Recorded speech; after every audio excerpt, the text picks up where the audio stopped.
Well, state and federal agents raided a daycare center in South Minneapolis earlier today, part of an ongoing effort to crack down on a massive fraud problem. Fox 9 investigator Jeff Ballion's been tracking the issue for months, and he has the latest. Parents dropping off their kids at the Baraka Child Care Center were greeted by some unfamiliar faces. Fraud investigators from the Minnesota Department of Human Services. One mother told us they were asking if anyone knew of anything shady happening at the center.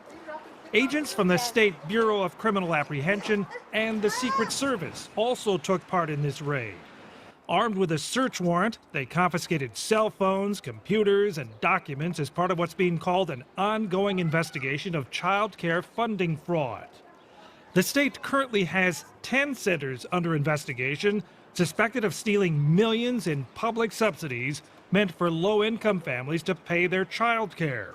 Multiple government sources tell the Fox 9 investigators the problem is rampant and may be costing Minnesota taxpayers as much as $100 million a year. It's just widespread, and it's national, and it's multi-state. The U.S. Department of Health and Human Services is also cracking down on the problem.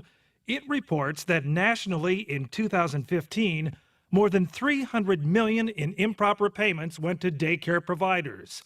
Typically, the way this scam works is the fraudsters overbill the government by inflating attendance records. Due to the sheer volume, whether you add 3 children onto a sign-in sheet and you're one of 80,000 providers, that the chances of someone proactively identifying you as a fraudster are probably small.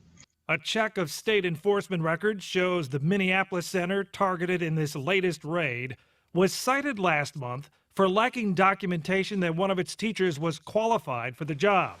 And last year, the center was ordered to pay a fine for not doing background checks on some employees.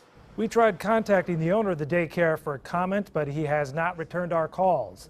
This is the second center that's been raided by the state in the past 5 months, and more are expected.